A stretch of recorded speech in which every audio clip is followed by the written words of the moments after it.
Pakistan is a bankrupt state. It's a country that cannot even buy its own weapons and instead uses American grants to fund most of its arms purchases. Pakistan simply lacks the financial capability to buy or absorb any nuclear power reactor. The juxtaposition with India, of course, is all the more poignant because India is one of the great economic success story of the past 20 years since it embraced the market. Pakistanis aren't fools. Surely that they can see this. They can see the Western world expanding. That they must wonder why, even with nuclear weapons, that they're this pariah, this failure. In fact, it's the opposite. The more India grows, the more India attains the superstardom, Pakistan's resentments grow with it. And its relevance, it is relevant so long as it attaches itself to India as a parasite. The moment it leaves India behind, no one cares about Pakistan. Is there a single thing that Pakistan produces that we are in awe of?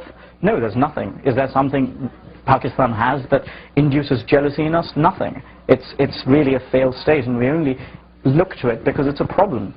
Right. It just wants our attention. Okay. There for the costs. We stayed for the quality. And we are investing for the innovation. No wonder Peter Drucker, the great thinker, said, India is becoming a powerhouse very fast. The medical school in New Delhi is now perhaps the best in the world. And the technical graduates of the Indian Institute of Technology are as good as any in the world. Also, India has 150 million people for whom English is their main language. So India is indeed becoming a knowledge center. That's precisely what is happening. India is defined to be not just a cost-saving destination, but also a knowledge and innovation hub.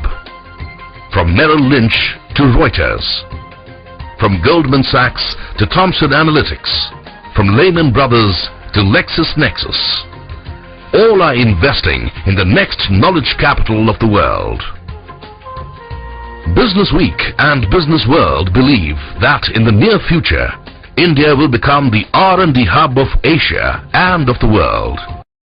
Google has ranked Pakistan as the #1 country in the world that has the most online searches for pornographic material. Yeah, this is unbelievable. And that's news?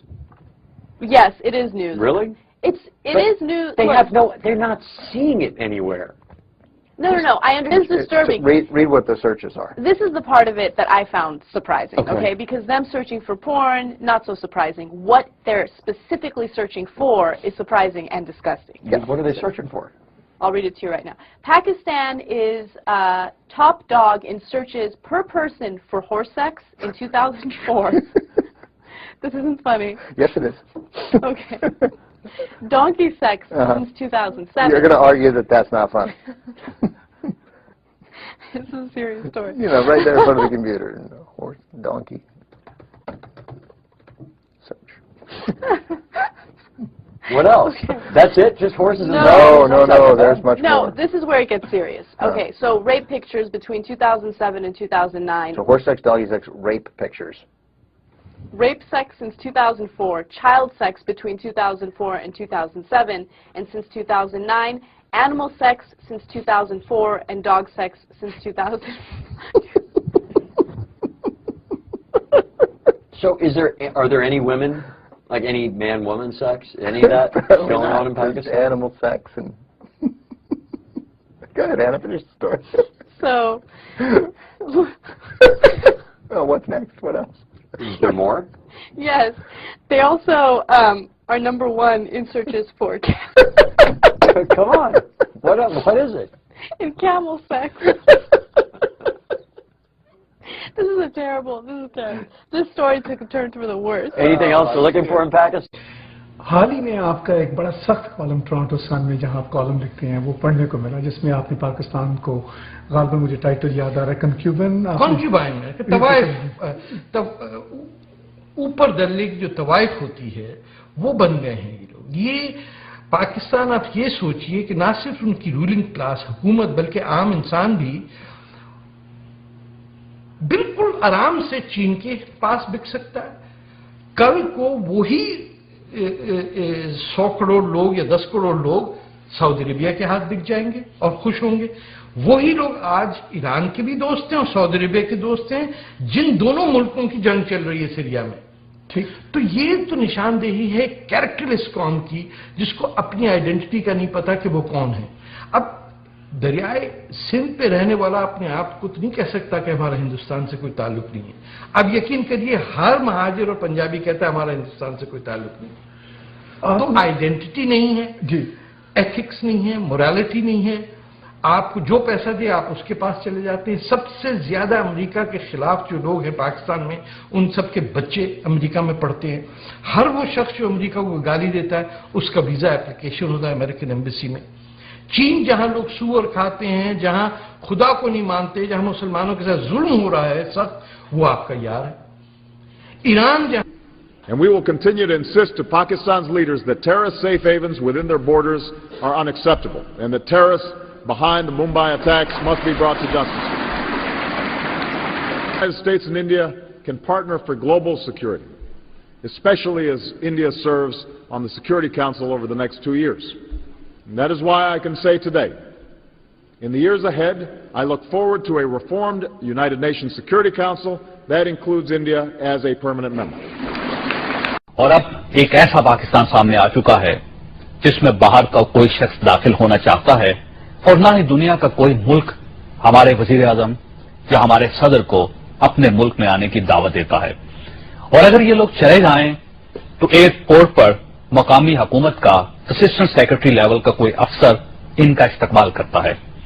Pakistan इस वक्त पूरी दुनिया के लिए सरदर्द बन चुका है और दुनिया के किसी भी कोने में दहशतगर्दी का कोई भी वाकया हो जाता है तो पूरी दुनिया की नजरें बेख्तियार पाकिस्तान की तरफ उठ जाती हैं और अक्सर औकात दुनिया के ये खदशात दुरुस्त भी साबित होते हैं।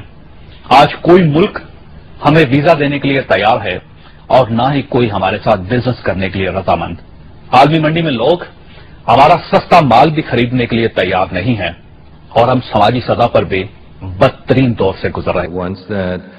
Of the 3 countries that you grew up in, India, Pakistan, and England, Pakistan was the one you felt most like an outsider. Yeah, Pakistan sucks. I mean, well, at least you're being diplomatic, thank God. But you're being more straightforward. I don't think I got that one.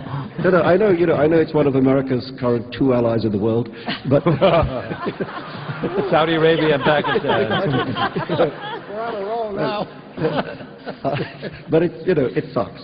And especially if you're used to India, which is a rich, complicated, open society full of colors and smells and excess and rich, kind of real richness of life experience, and you cross the frontier into Pakistan, which used to be the same place, 56 years ago, used to be the same place.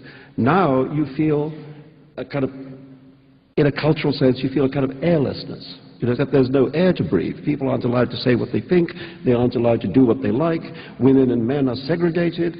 There's a gigantic drug culture because it's one of the world's major producers of opium and heroin. There's an exploding AIDS problem, which is not looked at because, of course, Muslims don't get AIDS. There's a highly gangsterized urban society. There's political corruption on both the civilian and the military side. There's economic corruption so great that 75% of the economy is now believed to be the black economy rather than the overt white economy. There is enormous regional dislike. The Sindhis don't like the Punjabis. Nobody likes the Balochis. Everybody hates the northwest frontier where they're fundamentalist and pro-Taliban. It sucks. But there you... And what type of people did you kill? The usual. Bad guys. Bad guys, baddest ass, suicide vested, cold-hearted Pakistani motherfuckers is from the Karachi.